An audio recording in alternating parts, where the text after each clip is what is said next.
Hello everyone, welcome to UPSC guide. और आज की डेट है 17 अक्टूबर। हम देखेंगे क्या क्या इंपॉर्टेंट करंट अफेयर्स कवर्ड है द हिंदू न्यूज़पेपर में। ठीक है। उससे पहले थोड़ी सी जनरल बातें हम करते हैं, ठीक है, जो हमारी प्रिपरेशन में बहुत हमें हेल्प करेंगी। तो सबसे पहले तो मैं क्वेश्चन आपसे पूछना चाहूँगा जो मैं चाहता हूँ कि आप उसकी आंसर मुझे ज़रूर कमेंट बॉक्स में बताएं। ठीक है, ये जनरल क्वेश्चन है, कोई टॉपिक या यूपीएससी से रिलेटेड कोई क्वेश्चन नहीं है। ठीक है। और मैं चाहता हूँ कि जितने भी लोग हैं जो इस वीडियो को वॉच कर रहे हैं मेरी करंट अफेयर्स को, मैं सारी की सारी इंडिविजुअल जितने भी व्यूअर्स हैं उनसे मैं इसकी आंसर चाहता हूँ कमेंट बॉक्स में। ठीक है। अब क्वेश्चन क्या है? क्वेश्चन ये है कि क्या आपको लगती है कि मेरी वीडियोस जो है यूपीएससी के लिए सफिशिएंट नहीं है? क्या आपको ऐसा लग रहा है? या क्या आपके माइंड में ऐसी डाउट आती है कि मेरी वीडियोस बहुत शॉर्ट होती हैं पर बाकी यूपीएससी की जो चैनल्स है यूट्यूब में उनकी तो न्यूज़ डिस्कशन बहुत बड़ी होती है, 1 घंटे की होती है, 2 घंटे की होती है, राइट? 40 मिनट्स 50 मिनट्स की होती है। पर मेरी सिर्फ video 20 minutes, hardly 20 to 25 minutes के अंदर ही सब होती है, 9 10 12 13 ऐसे मिनट्स की होती हैं, राइट? तो मेरी शॉर्ट है, शॉर्ट ड्यूरेशन वाली है। क्या ऐसी आपको डाउट आती है कि अगर ये छोटी है तो इसमें सारी टॉपिक्स कवर नहीं होगी, या जो हमारी प्रीलिम्स के लिए इंपॉर्टेंट है वो चीज़ें कवर नहीं होगी? ऐसा आपको लगता है क्या? अगर ऐसा लगता है और ऐसे अगर डाउट आती है तो आप मुझे कमेंट बॉक्स में ज़रूर बताना कि आपको ऐसी आती है या नहीं। ठीक है। अब ये तो क्वेश्चन है जो मैंने आपसे जनरल क्वेश्चन पूछा है कि क्या आपके दिमाग में ऐसा आता है कि मैं सारी टॉपिक्स आपको नहीं कवर कर पा रहा हूँ, या आपको ऐसी डाउट्स आती हैं कि बाकी तो बहुत बड़े बड़े वीडियोस डालते हैं पर यूपीएससी काइट में छोटी वीडियोस रहती हैं, ये हम कहीं इसके वजह से हम यूपीएससी फेल तो नहीं हो जाएंगे? अगर ऐसी डाउट आती है तो मुझे ज़रूर आप अपनी बात कमेंट बॉक्स में बताएं, ताकि मैं भी जान पाऊँ कि आप क्या सोचते हैं मेरी जो छोटी वीडियोस रहती हैं इस पे। अब मैं आपको रीज़न बताना चाहूँगा, वो क्वेश्चन के अपार्ट, कि क्या रीज़न है जिसकी वजह से मेरी वीडियोस छोटी हैं। ठीक है। पहली रीज़न क्या है कि मैं सिर्फ और सिर्फ बेसिक पढ़ाता हूँ आपको, सिर्फ बेसिक इन्फॉर्मेशन बताता हूँ, क्योंकि बेसिक इन्फॉर्मेशन ही हमारी प्रीलिम्स के लिए इंपॉर्टेंट है और यूपीएससी हमसे सिर्फ बेसिक इन्फॉर्मेशन मांगती है। ठीक है। दूसरी चीज़ क्यों मेरी वीडियोस छोटी हैं, क्योंकि मैं पीआईबी, द हिंदू, फिर Indian express, times of India, या कोई बाकी जगह से करंट अफेयर्स, या मेरा ये कहने का मतलब है वेबसाइट, वहाँ से मैं करंट अफेयर्स कवर नहीं करता हूँ। क्यों कवर नहीं करता हूँ? रीज़न क्या है? क्योंकि जो प्रोमिनेंट न्यूज़ है या जो बहुत इंपॉर्टेंट न्यूज़ है वो हर न्यूज़पेपर पे कवर्ड रहेगी, इवन दो पीआईबी में भी। ठीक है।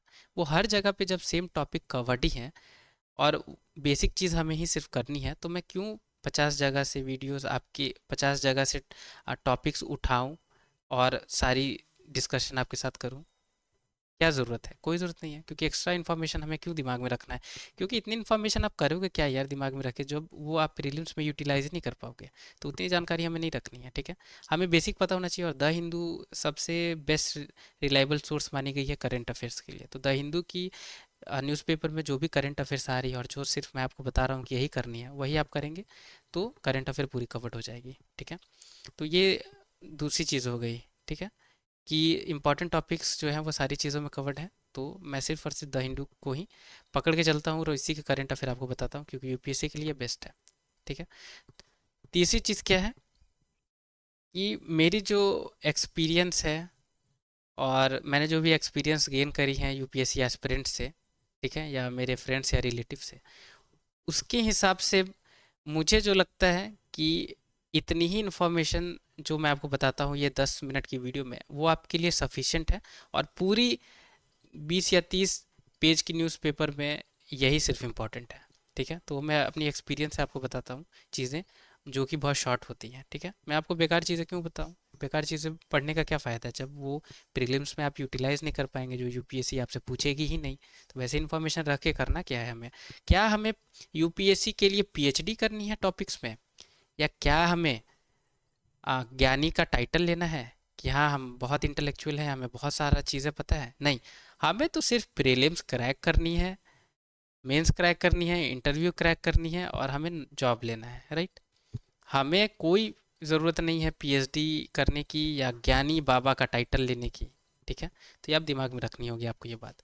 मैं आपको बहुत इंपॉर्टेंट चीज़ें बता रहा हूँ, आप चाहे तो नोट पैड पे या नोट कॉपी कहीं भी आप लिख रहे हो, आप इसे लिख के रखें, बहुत काम आएगी। और मैं आपको दावा के साथ कह सकता हूँ कि 98% कोई भी जो यूपीएससी की चैनल्स हैं यूट्यूब पे, ये बात आपको नहीं वो बताएंगे, क्योंकि उन्हें खुद नहीं पता है ये चीज़ है। वो बस जो भी टॉपिक आ रही है बस उठा रहे हैं, 10 जगह से न्यूज़पेपर पढ़ रहे हैं, सोर्सेज पढ़ रहे हैं और वो आप पे थोप रहे हैं। और आप आ, भेड़ी, भेड़ी, भेड़ी मतलब होता है शीप। आप भेड़ी चाल चल रहे हैं कि हाँ ये मुझे बताइए, मैंने इसे रट लिया, अब ये यूटिलाइज हो एग्जाम में ना हो उससे मुझे क्या, मैंने बस रट लिया और मैंने बस दिमाग में रख लिया उतनी इन्फॉर्मेशन, जो कि बेकार इन्फॉर्मेशन है, ठीक है। तो यूपीएससी हमसे क्या चाहती है ये आपको नहीं पता है, तो मैं आपको बता दूं, और ये आपको कोई बताएगा नहीं। आप वीडियो सर्च करके देख लो या आप खुद देख लो, आपको कोई नहीं बताएगा, कोई गाइडेंस ये तीन चीज़ें की नहीं आपको देगा। यूपीएससी पहली चीज़ हमसे मांगती है बेसिक नॉलेज, ठीक है। बेसिक नॉलेज हमसे यूपीएससी मांगती है। दूसरी चीज़ मांगती है कि एस्पिरेंट्स जो है उनके पास लॉजिकल एबिलिटी हो, कि क्वेश्चन अगर उनके सामने ऐसे लॉजिकल वाली दी जाए तो वो सॉल्व कर पाए। तीसरी चीज़ यूपीएससी क्या मांगती है हमसे, सेल्फ कॉन्फिडेंस, ठीक है। यूपीएससी में देखना चाहती है कि उनके पास सेल्फ कॉन्फिडेंस है या नहीं है। अब ये तीनों चीज़ों को मैं ब्रेक करके डिस्कस आपके साथ करना चाहूँगा। माफ़ी चाहूँगा कि ये वीडियोस थोड़ी बड़ी हो जाएगी, क्योंकि बहुत इंपॉर्टेंट इन्फॉर्मेशन मैं आपको दे रहा हूँ। हालांकि करंट अफेयर इसके बाद हम डिस्कस करेंगे, ठीक है। अब बेसिक नॉलेज यूपीएससी हमसे चाहती है, तो बेसिक नॉलेज के क्या एग्जांपल है, जैसे कि एमएसपी, मिनिमम सपोर्ट प्राइस। आप मुझे बताएं मिनिमम सपोर्ट प्राइस पे यूपीएससी ने कितने बार क्वेश्चन पूछा है? बहुत बार पूछा है, 9 से 10 बार यूपीएससी ने मिनिमम सपोर्ट प्राइस पे क्वेश्चन पूछा हुआ है। अब इस पे यूपीएससी क्यों पूछती है, कभी आपने गौर किया है? क्योंकि ये बेसिक चीज़ है, और इसके बारे में जितने भी यूपीएससी के एस्पिरेंट्स हैं, 14-15 लाख जो भी यूपीएससी के एग्ज़ाम देते हैं, उनको एमएसपी के बारे में बिल्कुल पता होता है, राइट। तो बेसिक चीज़ यूपीएससी पूछती है, इससे हमें इसका अंदाज़ा मिलता है। और भी, ये तो एक एग्जांपल मैंने बताया एमएसपी, ऐसी और भी टॉपिक्स हैं जिस पे यूपीएससी ने कई बार क्वेश्चन पूछा है और वो बहुत ही बेसिक इन नेचर है, ठीक है। तो हमारे पास बेसिक नॉलेज होनी चाहिए। बेसिक नॉलेज कैसे मिलेगी? जो बेसिक चीज़ें सारी न्यूज़पेपर में आ रही है वो एक जगह से आप कवर कर लो, या तो द हिंदू से कवर कर लो, ठीक है। तो ये हो गई बेसिक नॉलेज। दूसरी चीज़ लॉजिकल एबिलिटीज़। बहुत सारी ऐसी क्वेश्चन रहेगी मेरे दोस्तों जो आप सिर्फ बेसिक नॉलेज पे नहीं कर पाएंगे, वहाँ आपको अपनी दिमाग की दांवपेच लगानी पड़ेगी, लॉजिक लगानी पड़ेगी, ठीक है। और तीसरी चीज़ सेल्फ कॉन्फिडेंस। अगर आपके पास सेल्फ कॉन्फिडेंस नहीं है तो यूपीएससी आप क्रैक नहीं कर पाएंगे। सेल्फ कॉन्फिडेंस कैसे होनी चाहिए आपके अंदर, कि हाँ जितना मैंने पढ़ा है वो सफिशिएंट है यूपीएससी के लिए, जो मुझे पता है वो बाकी लोगों को भी पता है, और जो मुझे नहीं पता है वो बाकी यूपीएससी एस्पिरेंट्स को भी नहीं पता है, ठीक है। तो ये दिमाग में आपको रखना होगा, ठीक है। तो ये तीन चीज़ें हैं, बहुत इंपॉर्टेंट है। यही तीन चीज़ों में पूरी यूपीएससी, यही तीन चीज़ों की रेशियो पे डिपेंड करती है। बेसिक नॉलेज आपको रखनी है, लॉजिकल एबिलिटीज़ आपको रखनी है, और सेल्फ कॉन्फिडेंस, ठीक है। सेल्फ कॉन्फिडेंस कैसे बढ़ाओगे आप? जब एमसीक्यू सॉल्व करोगे, ठीक है, या जो बेस्ट आपको कोई नॉलेज बता रहा है यूपीएससी के लिए उसको आप फॉलो करोगे, और ये चीज़ आप रखोगे कि आप कर सकते हो, यूपीएससी को क्रैक कर सकते हो, कम से कम नॉलेज में आप क्रैक कर सकते हो, ठीक है। और जितनी भी माइंडसेट है यूपीएससी को लेकर कि 14 से 15 घंटा पढ़ने होती है, राइट, स्टडी करना होता है, एक एक पर्टिकुलर सब्जेक्ट के लिए 5 बुक्स पढ़नी होती है, एक करंट अफेयर करने के लिए 10 न्यूज़पेपर पढ़नी होती है, 10 जगह से 10 वेबसाइट से करंट अफेयर कवर करना होता है। ये सब माइंडसेट अगर आप तोड़ते हैं तभी सेल्फ कॉन्फिडेंस बढ़ेगी, ठीक है। लॉजिकल एबिलिटीज़, अगर कोई मैं टॉपिक डिस्कस कर रहा हूँ तो मैं आपको ज़रूर बताता हूँ कि इस टाइप से क्वेश्चन फ्रेम होती है। आप ऐसे दिमाग लगा के आपको ये चीज़ याद रखना होगा। मैं जानता हूँ क्योंकि लॉजिकल एबिलिटीज़ भी यूपीएससी में बहुत मायने रखती है, इसलिए मैं वो चीज़ें आपको बताता हूँ कि ऐसे क्वेश्चन यूपीएससी पूछती है। बाकी जितने भी यूट्यूब पे न्यूज़पेपर डिस्कशन की वीडियोस है, आप जाके एक बार देखो, क्या वो आपको बताते हैं कि इस टाइप से क्वेश्चन फ्रेम होती है यूपीएससी में, इस टाइप से यूपीएससी ने क्वेश्चन पूछा है? ये सारी चीज़ें वो आपको नहीं बताएंगे। उनका क्या काम है? उनका बस यही मोटिव है कि हाँ मुझे ढेर सारे रिसोर्सेज मिली है, मुझे पढ़ाना है, बच्चों को बताना है, बच्चे पढ़े नहीं पढ़े, दिमाग में रखे नहीं पढ़े, पास हो नहीं हो, पास हो वो भाड़ में जाए, मुझे क्या लेना है, मुझे तो यूट्यूब पे व्यूज़ मिल गया, बस मेरा वही काम है, राइट। तो मैं वैसा नहीं करता हूँ, मैं लॉजिकल एबिलिटीज़ आपके अंदर क्रिएट करने की पूरी कोशिश करता हूँ। बेसिक नॉलेज जो यूपीएससी चाहती है वो मैं आपको सिर्फ और सिर्फ बेसिक बताता हूँ, जो द हिंदू में कवर्ड है, जो 100% यूपीएससी ओरिएंटेड है। उससे बाहर यूपीएससी नहीं पूछेगी और उससे डीप यूपीएससी नहीं पूछेगी, ठीक है। तो ये आपको बाद में बात, सॉरी, ये जो बात जो मैंने आपको बताई, लॉजिकल एबिलिटी, सेल्फ कॉन्फिडेंस और बेसिक नॉलेज, ये दिमाग में आपको रखना होगा। ये तीन चीज़ आप कहीं पे लिख कर और आप चिपका लें, अगर आपकी स्टडी टेबल है वहाँ पे आप चिपकाएं, या नोट, स्टिकी नोट आपने रखा है तो ये तीन चीज़ें आप ये ज़रूर लिखें। और दीवार पे या कहीं भी आप चिपकाते हो जहाँ आपकी अटेंशन रहती हो, वहाँ पे इसे ज़रूर लिख के रखें कि यूपीएससी मुझसे बेसिक चीज़ चाहती है, जिसकी वजह से मुझे 10 जगह से कोई पर्टिकुलर टॉपिक को नहीं करना है, 10 न्यूज़पेपर नहीं पढ़ना है, 10 बुक्स नहीं पढ़नी है। दूसरी चीज़, लॉजिकल एबिलिटीज़ मुझे क्रिएट करना होगा। कोई अगर मुझे बता दे रहा है तो मुझे दिमाग में रखना है, या मैं ऐसे भी सॉल्व कर सकता था या नहीं, वैसे लॉजिकल एबिलिटीज़ क्रिएट करनी होगी। और सेल्फ कॉन्फिडेंस बहुत ज़रूरी है, मेंटेन करना होगा आपको। ठीक है, कुछ और चीज़ें बताता हूँ।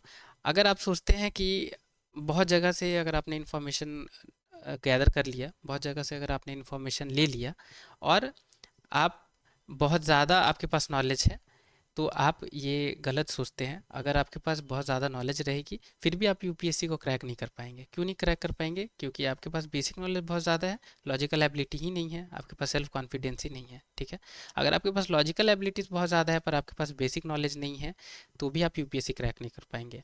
अगर आपके पास सेल्फ कॉन्फिडेंस बहुत ज़्यादा है पर आपके पास लॉजिकल एबिलिटी नहीं है, तो भी आप यूपीएससी प्रीलिम्स नहीं क्रैक कर पाएंगे। अगर आपके पास लॉजिकल एबिलिटीज़ बहुत ज़्यादा है, ठीक है, और आपके पास बेसिक नॉलेज बहुत ज़्यादा है, फिर भी आप यूपीएससी क्रैक नहीं कर पाएंगे, क्योंकि आपके पास सेल्फ कॉन्फिडेंस नहीं है। ठीक है, तो ये तीनों की रेशियो बराबर है। ठीक है, तीनों की रेशियो बहुत इंपॉर्टेंट है प्रीलिम्स के लिए, सेल्फ कॉन्फिडेंस, लॉजिकल एबिलिटीज़ और बेसिक नॉलेज। ठीक है, तो तीनों चीज़ों को दिमाग में रखनी है। तो ये मैंने आपको बहुत ज़्यादा हेल्प कर दिया, और इतनी जानकारी जो मैंने आपको बताई, ये आप यूपीएससी के जो कोचिंग सेंटर हैं जहाँ आप लाखों लाख पैसे देते हैं, वो भी आपको नहीं बताएंगे। ठीक है, क्योंकि ये बहुत ही इंपॉर्टेंट नॉलेज अभी मैंने आपके साथ शेयर करी, जो करोड़ों की नॉलेज है। ठीक है, तो चलिए, ये सारी डिस्कशन मैंने आपके साथ किया।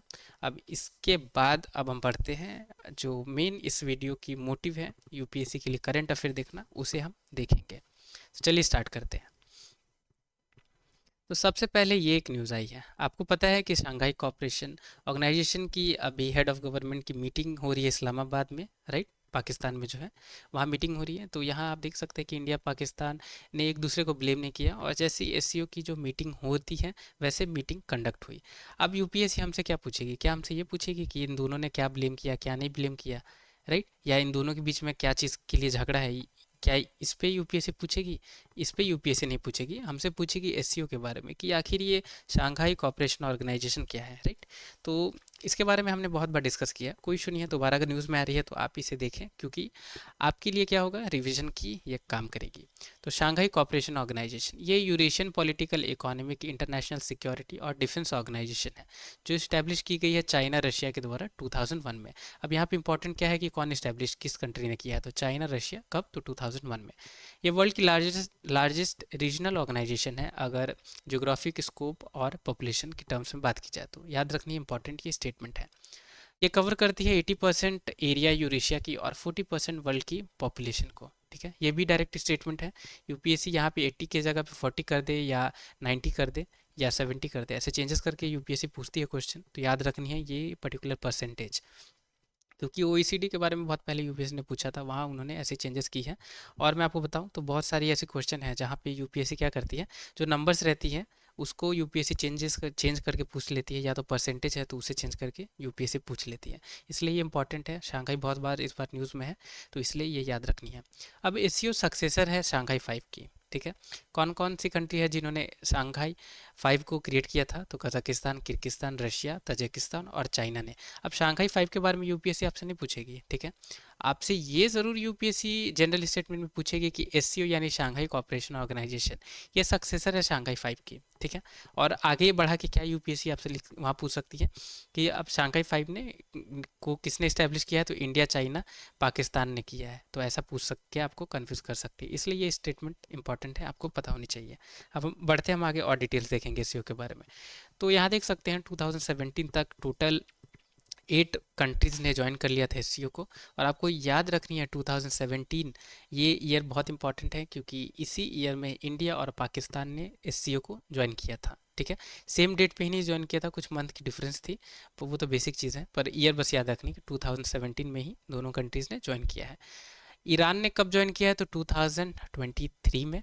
और बहुत इंपॉर्टेंट ये है बेलारूस, इसने जुलाई 2024 यानी इसी ईयर एससीओ को ज्वाइन किया है। हेडक्वार्टर्स कहाँ है एससीओ की? तो बीजिंग चाइना में है। और सेक्रेटेरिएट कहाँ है? तो ताशकेंट उज्बेकिस्तान में है। ठीक है। अब मेंबर हमें पता होना चाहिए कि कौन कौन सी कंट्रीज हैं एससीओ की मेंबर। तो Belarus, China, India, Iran, Kazakhstan, Kyrgyzstan, Pakistan, Russia, Tajikistan और उज्बेकिस्तान, ये मेंबर्स हैं। अब यूपीएससी कैसे क्वेश्चन फ्रेम करेगी वो आप भी थोड़ी लॉजिकल एबिलिटी अपने अंदर लाएं, जो मैं बता रहा हूँ उससे। यूपीएससी आपसे या तो एससीओ के बारे में पूछेगी बेसिक चीज़, कि ये डिफेंस ऑर्गेनाइजेशन है या इंटरनेशनल सिक्योरिटी है, किसके द्वारा इस्टेब्लिश की गई है? चाइना रशिया के द्वारा की गई है। कब इस्टेब्लिश की गई है? ईयर आपसे पूछ ले। ये बेसिक स्टेटमेंट है, ये पूछ ले आपसे कि वर्ल्ड की लार्जेस्ट रीजनल ऑर्गेनाइजेशन है अगर जियोग्राफिक स्कोप या पॉपुलेशन में बात की जाए तो। ये कुछ डेटा है, इस पर आपसे पूछ ले कि 80% स्टेटमेंट में पूछेगी, ये सब डायरेक्टली नहीं पूछेगी। ठीक है। कि 80% यूरेशिया और की एरिया कवर करती है और 40% वर्ल्ड की पॉपुलेशन कवर करती है। ठीक है। और इससे सक्सेसर है सांघाई 5 की। ये बेसिक चीज़ है, इस पर पूछेगी। या तो आपसे पूछेगी यूपीएससी कि कौन सी पर्टिकुलर कंट्री ने रिसेंटली एससीओ यानी शंघाई कोऑपरेशन ऑर्गेनाइजेशन को ज्वाइन किया। तो तीन चार कंट्रीज के नाम दे देगी, वहाँ बेलारूस भी रहेगा मेंशन। तो आपको बेलारूस को कलेक्ट सेलेक्ट करनी है। ठीक है। क्योंकि बेलारूस ने ही रिसेंटली 2024 में ज्वाइन किया है। अभी फिलहाल एज ऑफ नाउ अभी तो बेलारूस है। आगे अगर आगे कुछ आने वाले मंथ में अगर प्रीलिम से पहले अगर कोई और कंट्री ज्वाइन करती है तो वो आपको याद रखनी होगी। ठीक है। या तो ऐसे पूछ लेगी कि कौन सी कंट्री ने रिसेंटली ज्वाइन किया है एससीओ को। या आपसे कैसे पूछेगी कि कौन कौन सी कंट्री एससीओ की मेंबर है। तो चार पांच कंट्री के नाम दे देगी। ठीक है। इनमें से उठा के और आपसे पूछ लेगी कि कौन कौन मेंबर है, आप सेलेक्ट करें। तो ये तीन टाइप के क्वेश्चन ऑर्गेनाइजेशन पे यूपीएससी के द्वारा फ्रेम होगी। या तो बेसिक नॉलेज इन सारे पे, या तो किसने एससीओ को ज्वाइन किया है रिसेंटली इस पे, या तो कौन कौन कंट्री मेंबर है एससीओ की। तो ये तीन टाइप की क्वेश्चन है जो यूपीएससी फ्रेम कर सकती है, ये दिमाग में रखना है। एससीओ बहुत इंपॉर्टेंट है, मैं आपको बता रहा हूँ क्योंकि बहुत बार न्यूज़ में ये आई है अब तक। तो और अभी पाकिस्तान में भी इसकी मीटिंग हुई है, जो आपको पता है इंडिया और पाकिस्तान के रिलेशन ऐसे भी अच्छी नहीं है, राइट, इसलिए ये इंपॉर्टेंट हो जाती है। अब हम बढ़ेंगे आगे, आगे न्यूज़ देखते हैं क्या है। तो अब ये है एक न्यूज़ जहाँ सेंटर अभी सोच रही है या सेंटर अभी इंक्रीज करेगी एमएसपी यानी मिनिमम सपोर्ट प्राइसेस बढ़ाएगी अभी वीट और पांच ऐसी राबी क्रॉप्स की। ठीक है। तो पांच ऐसी राबी क्रॉप्स कौन कौन रहती है यहाँ मेंशन है? Wheat, barley, gram, lintel, rapeseed and mustard और सैफलावर। अब हमसे यूपीएससी क्या पूछेगी? अब हमसे यूपीएससी पूछेगी एमएसपी के बारे में। ठीक है। बहुत बार यूपीएससी ने पूछा है, दोबारा एमएसपी के बारे में पूछ सकती है क्योंकि एमएसपी में बहुत सारी ऐसे जो कंपोनेंट्स हैं या कमोडिटी हैं बहुत ज़्यादा है, इसलिए यूपीएससी पूछ सकती है। अब हम देखते हैं एमएसपी के बारे में सारी डिटेल्स। तो मिनिमम सपोर्ट प्राइस ये सेलेक्टेड क्रॉप्स के लिए, सारी क्रॉप्स के लिए नहीं है, दिमाग में रखना है। और कौन सी क्रॉप्स के लिए हैं? जो जो पैदा किए जाते हैं खरीफ और रबी सीज़न में। ठीक है। खरीफ रबी सीज़न में जो क्रॉप्स उगाई जाएंगी उसी पे मिनिमम सपोर्ट प्राइस प्रोवाइड की जाती है। और सारी की सारी क्रॉप्स जो भी खरीफ और रबी सीज़न में जो पैदा की जाती है, राइट, फार्मर जो ग्रो करते हैं उन पे एमएसपी नहीं दी जाती है, ये दिमाग में रखना है। अब क्या क्या क्रॉप्स हैं वो आगे हैं, मैं आपको बता दूंगा। अब जनरली दो बार एमएसपी को डिक्लेयर किया जाता है पूरी ईयर में, याद रखनी है। एक तो कटौती के पहले और एक प्लांटेशन यानी रोपावन की जाती है, यानी कोई भी क्रॉप लगाने से पहले होगी और उनकी कटौती से पहले ये डिक्लेयर होगी। अब ये क्यों लाई गई थी एमएसपी? तो सबसे पहले एमएसपी लाई गई थी टेक्नोलॉजी अडॉप्टेशन के लिए। ठीक है। तो इंसेंटिव प्रोवाइड की जा रही थी एमएसपी से फार्मर्स को, ताकि वो क्या कर सकें, टेक्नोलॉजी को अडॉप्ट कर सकें, ताकि वो अपनी एग्रीकल्चर प्रोडक्टिविटी बढ़ा सकें। फिर ये 1960 तक तो ऐसा ही चला। उसके बाद 2000 के बाद क्या किया गया कि सप्लाई मार्केट इंटरवेंशन, ऐसी एक मार्केट इंटरवेंशन और फार्मर इनकम स्कीम के तहत पे एमएसपी को कन्वर्ट कर दिया गया, जहाँ पे गवर्नमेंट, सेंट्रल गवर्नमेंट इंसेंटिव यानी आप कह सकते हैं इनकम प्रोवाइड करने की कोशिश करती है, पैसे प्रोवाइड करने की कोशिश करती है, मिनिमम प्राइस सपोर्ट प्रोवाइड करती है फार्मर्स को, ताकि वो जो भी पैदा कर रहे हैं, राइट, उनकी अच्छी प्राइजेस उन्हें मिल सके। और दूसरी एमएसपी की क्या मोटिव है, क्या मोटो है, कि जो इंडिया की नेशनल फूड सेफ्टी है, सिक्योरिटी है, सॉरी, उसे मेंटेन कर सके। तो एमएसपी की क्या है एम? तो दो ही चीज़ें हैं, इसे दिमाग में रखना है कि एक तो फार्मर की इनकम बढ़ाने की कोशिश की जा रही है इससे, दूसरी चीज़ इंडिया की जो फूड सेफ्टी है या फूड सिक्योरिटी है उसे मेंटेन करने की कोशिश की जा रही है एमएसपी के थ्रू। अब एमएसपी जैसा कि आपको बताया कि 2 बार ये डिक्लेयर होती है, ठीक है। अब एमएसपी को फिक्स कौन करता है या कौन बताता है कि एमएसपी की मिनिमम सपोर्ट प्राइस, कोई पर्टिकुलर कमोडिटी की ये प्राइस होनी चाहिए, तो वो बताती है, वो किसके द्वारा बताया जाता है, तो वो commission for agriculture cost and prices, CACP के द्वारा ये फिक्स की जाती है, ये रिकमेंड दी जाती है। अब ये commission for agriculture cost and prices, ये एपेक्स एडवाइजरी बॉडी है, याद रखनी है कि ये एडवाइजरी बॉडी है, यानी सिर्फ और सिर्फ एडवाइस देगी। अब गवर्नमेंट को माननी है इनकी एडवाइस कि हाँ ये प्राइस होनी चाहिए या ये प्राइस नहीं होनी चाहिए, वो गवर्नमेंट पे डिसाइड, ये डिपेंड करेगी। क्यों? क्योंकि ये एडवाइजरी बॉडी है, commission for agriculture cost and prices, ये एडवाइजरी बॉडी है, दिमाग में रखनी है। अब ये commission for agriculture cost and prices ये कौन से मिनिस्ट्री के अंदर आती है, तो एग्रीकल्चर है तो जाहिर सी बात है ये मिनिस्ट्री ऑफ एग्रीकल्चर के अंदर रहेगी, ठीक है। और यहाँ पे यही चीज़ लिखी हुई है कि ये एडवाइजरी बॉडी है, तो ज़रूरी नहीं है कि सारी रिकमेंडेशन CACP की गवर्नमेंट अप्रूव कर ले प्राइजेस उनकी, समटाइम्स चेंजेस भी रहती हैं।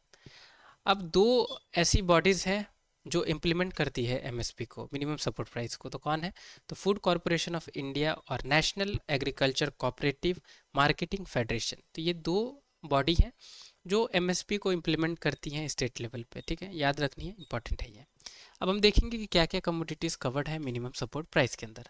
तो 23 कमोडिटीज़ हैं including FRP for sugarcane, ठीक है। अब कौन कौन सी हैं, तो आपको याद रखनी है, सीरियल्स है, इसके अंदर पल्सेस हैं, ऑयल शीट है और कमर्शियल क्रॉप्स हैं। अब हम एक एक करके देखेंगे सीरियल्स में क्या क्या कवर्ड है, तो पैडी, वीट, मेज, सॉग्रम, पैरल, मिलेट, बार्ले, रागी। पल्सेस के लिए क्या क्या कवर्ड है, तो चिकपी, ग्रामी, तूर, मूंग, उड़द, लिंटेल। और ऑयल सीड्स के लिए क्या क्या, ऑयल सीड्स के अंदर क्या क्या कवर्ड है, तो peanut, rapeseed, soybean, sesame, sunflower, safflower, niger seeds. और कमर्शियल क्रॉप्स में तो कोपरा, शुगर केन, कॉटन और रॉ जूट। तो ये कमर्शियल क्रॉप्स बहुत इंपॉर्टेंट है, चार ही हैं। और कमर्शियल क्रॉप्स में अलग से भी यूपीएससी ने क्वेश्चन पूछा हुआ है, रॉ जूट पे और कॉटन पे। एक बार हो सके तो कोपरा और शुगर केन के बारे में आप गूगल करके एक बार ज़रूर से चेक करें, ठीक है। तो ये कमोडिटीज़ याद रखनी है क्योंकि डायरेक्ट स्टेटमेंट है कि यूपीएससी ने बहुत बार पूछा है कि सीरियल्स में क्या क्या कवर्ड है, या जनरल उन्होंने पूछ लिया है सीरियल से कुछ उठा के, कुछ पल्सेस से उठा के, कुछ कमर्शियल क्रॉप से उठा के, कि कौन कौन सी कवर्ड है एमएसपी के अंदर, तो याद रखनी है। अब कौन ये डिक्लेयर करता है, कौन अनाउंस करता है कि ये मिनिमम सपोर्ट प्राइस है इस ईयर के लिए, तो वो डिक्लेयर की जाती है कैबिनेट कमेटी के द्वारा, cabinet committee on economic affairs के द्वारा वो अनाउंस होती है, जिसे चेयर कौन करता है, तो प्राइम मिनिस्टर। तो अब हमें क्या इसमें याद रखनी है, एक तो मिनिमम सपोर्ट प्राइस के बारे में बेसिक चीज़ें, कब डिक्लेयर होती है, कौन से क्रॉप्स के लिए है, क्या सारी क्रॉप्स के लिए कवर्ड है या नहीं, ठीक है। और मेन क्या मोटिव है एमएसपी की, ठीक है, ये आपसे पूछेगी। हमें पता ये होना चाहिए कि कौन है इम्प्लीमेंटिंग एजेंसी, ठीक है, कौन प्राइस रिकमेंड करता है, तो commission for agriculture cost and prices, ठीक है, कौन इम्प्लीमेंट करता है, तो food corporation of India, national agriculture cooperative marketing federation, ठीक है। और कितनी कमोडिटीज़ कवर्ड हैं, तो ये हमें पता होना चाहिए। और कौन अनाउंस करता है, तो minimum support, sorry, cabinet committee on economic affairs इसे अनाउंस करती है। ऐसा स्टेटमेंट चेंज करके यूपीएससी आपसे पूछ सकती है कि एग्रीकल्चर मिनिस्टर अनाउंस करते हैं मिनिमम सपोर्ट प्राइस को, ठीक है। ऐसा क्यों पूछेगी, क्योंकि यहाँ हमने अभी देखा कि commission for agriculture cost and prices ये फिक्स करती है जो मिनिस्ट्री ऑफ एग्रीकल्चर के अंदर आती है, ठीक है। तो ऐसे कंफ्यूजिंग स्टेटमेंट यूपीएससी आपसे पूछ सकती है, तो याद रखनी है ये चीज़ें, ठीक है। और इससे ज़्यादा बाहर एमएसपी पे क्वेश्चन नहीं आएगी, ठीक है, बहुत ही डिटेल में बता दिया आपको, और इससे बाहर नहीं आएगी।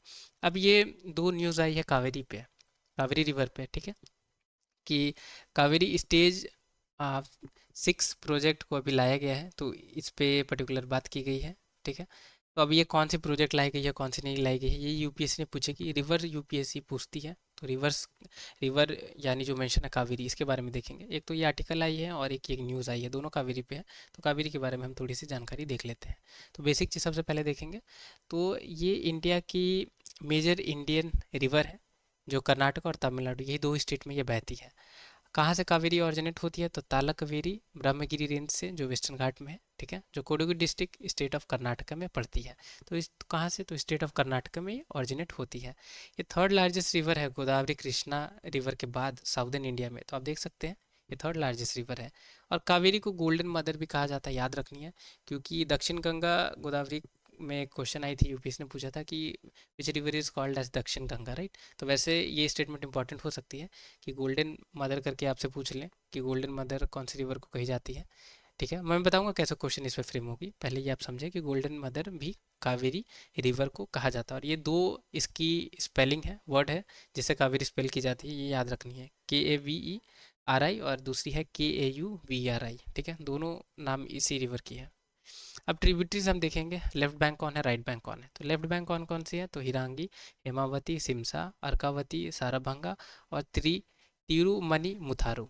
और राइट बैंक ट्रिब्यूटरीज कौन कौन है, तो लक्ष्मण तीर्था, कबानी, भवानी, नोयाल, अमरावती और मोयार। ठीक है, अब ये हमने देखा बेसिक चीज़। अब यूपीएससी कैसे क्वेश्चन फ्रेम करेगी, या तो बेसिक स्टेटमेंट आपसे पूछे कि तीन चार स्टेटमेंट दे देगी कि river is also called as golden mother, river is consider to be third largest river in southern India. ठीक है, the river originate from Talakaveri Kaveri in Brahmagiri range. ये तीन स्टेटमेंट आपसे पूछ ले और यूपीएससी पूछ ले कि कौन सी रिवर की बात की जा रही है, चलो बताओ रिवर का कि कौन सी रिवर के बारे में बात की जा रही है। वहाँ पे चार रिवर की नाम दे दी जाएगी आपको, कावेरी, गंगा, गोदावरी, महानदी।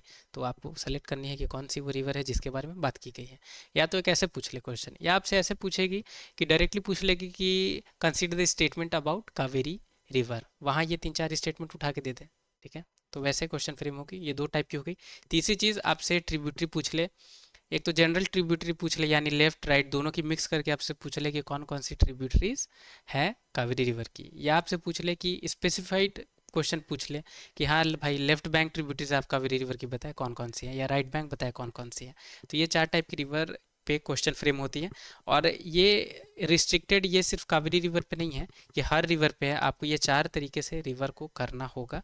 इंपॉर्टेंट रिवर अभी जो न्यूज़ में है जैसे कि ब्रह्मपुत्र थी, गंगा रिवर है, गोदावरी रिवर है, कृष्णा रिवर है, महानदी रिवर थी, पेरियार रिवर थी, और ये कावेरी रिवर है। ठीक है, तो ये कुछ रिवर हैं जो बहुत इंपॉर्टेंट अभी न्यूज़ में कवर्ड हैं। तो इन सब के बारे में ये चार तरीके से क्वेश्चन दिमाग में लॉजिकल एबिलिटी क्रिएट करके याद रखनी है, क्योंकि बहुत हेल्प करेगी। रिवर्स पे आती है क्वेश्चन, राइट। हालांकि 2024 में नहीं आई पर आती है क्वेश्चन। बढ़ेंगे हम आगे।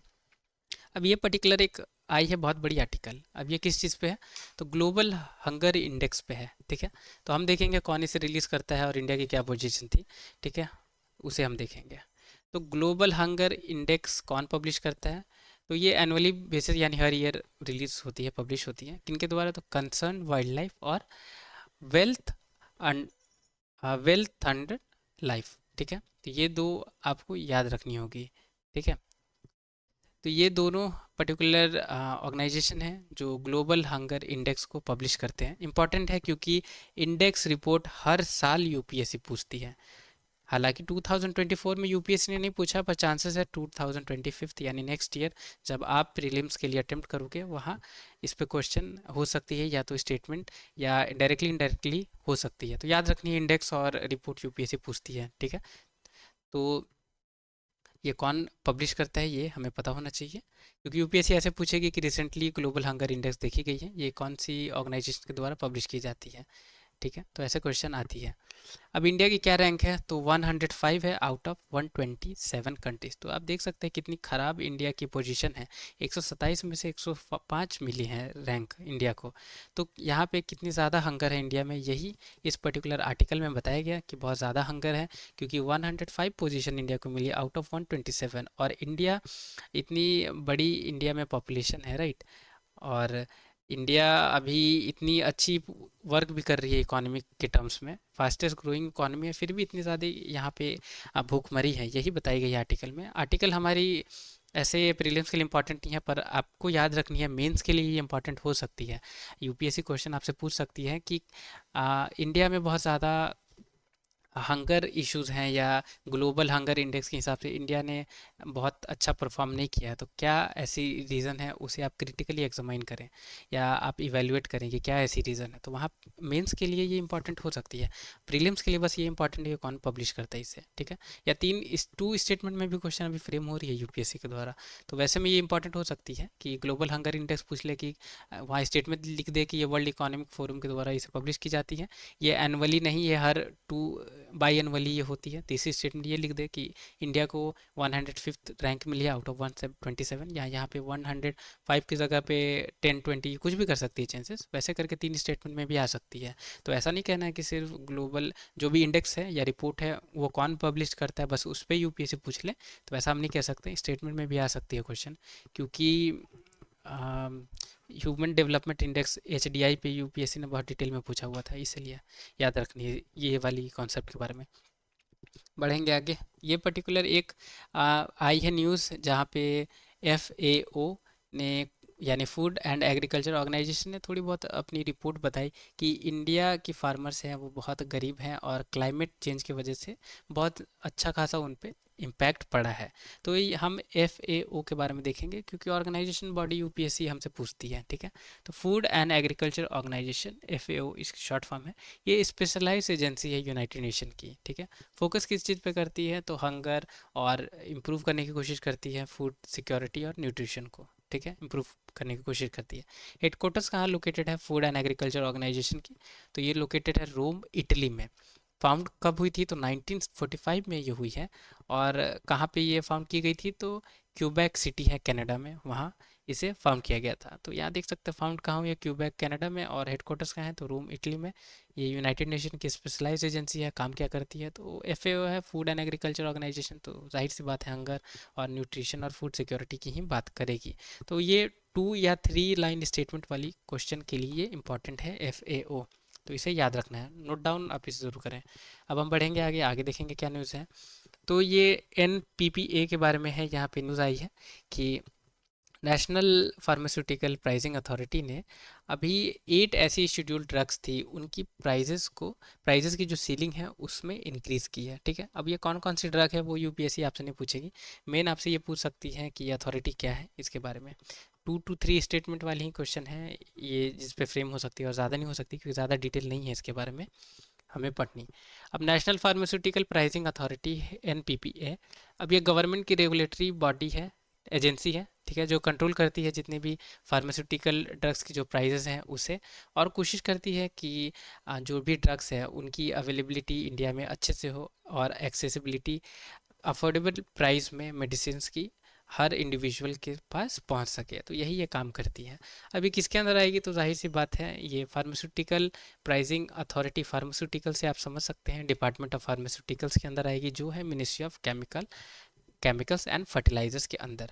अब यूपीएससी आपसे पूछ लेगी इसके बारे में, वहाँ चेंजेस क्या कर देगी कि फार्मास्यूटिकल है यानी दवा की बात हो रही है यानी हेल्थ से रिलेटेड है, तो मिनिस्ट्री ऑफ हेल्थ के अंदर है नेशनल फार्मास्यूटिकल प्राइसिंग अथॉरिटी, तो ऐसे स्टेटमेंट करके लिख देगी। तो ध्यान देनी है, फार्मास्यूटिकल है तो ये डिपार्टमेंट ऑफ फार्मास्यूटिकल में है, जो कि है ministry of chemicals and fertiliser के अंदर। तो अथॉरिटी वगैरह के बारे में भी यूपीएससी पूछती है, तो ये आपको दिमाग में रखना होगा। अब हम बढ़ेंगे आगे। तो यही है, अब इससे ज़्यादा न्यूज़ नहीं है, ठीक है, मुझे लगा और है पर नहीं है। तो इतनी ही न्यूज़ है इस पूरी वीडियो में कवर्ड, ठीक है। तो उम्मीद करूँगा कि आपने बहुत ज़्यादा और नॉलेज गेन की है इस वीडियो से, ठीक है। चाहे वो करंट अफेयर हो या एडिशनली मैं आपको जो भी मैंने यूपीएससी से रिलेटेड इन्फॉर्मेशन बताई जो यूपीएससी के एस्पिरेंट्स को मोस्टली नहीं पता है, ठीक है। तो ये बहुत इंपॉर्टेंट वीडियो थी, तो इस वीडियो को ज़रूर आप अप्रिशिएट करें, लाइक ज़रूर करें अगर आपने इसे वॉच किया है एंड तक तो। और चैनल पर नए हैं या अभी तक सब्सक्राइब नहीं किया है तो चैनल ज़रूर सब्सक्राइब करें, क्योंकि यहाँ पे सिर्फ और सिर्फ यूपीएससी ओरिएंटेड ही वीडियोज़ आपके लिए कवर्ड की जाती हैं, जो यूपीएससी क्रैक करने में आपके लिए बहुत यूज़फुल रहेगी। टिल द टाइम के लिए टेक केयर और have a great day ahead.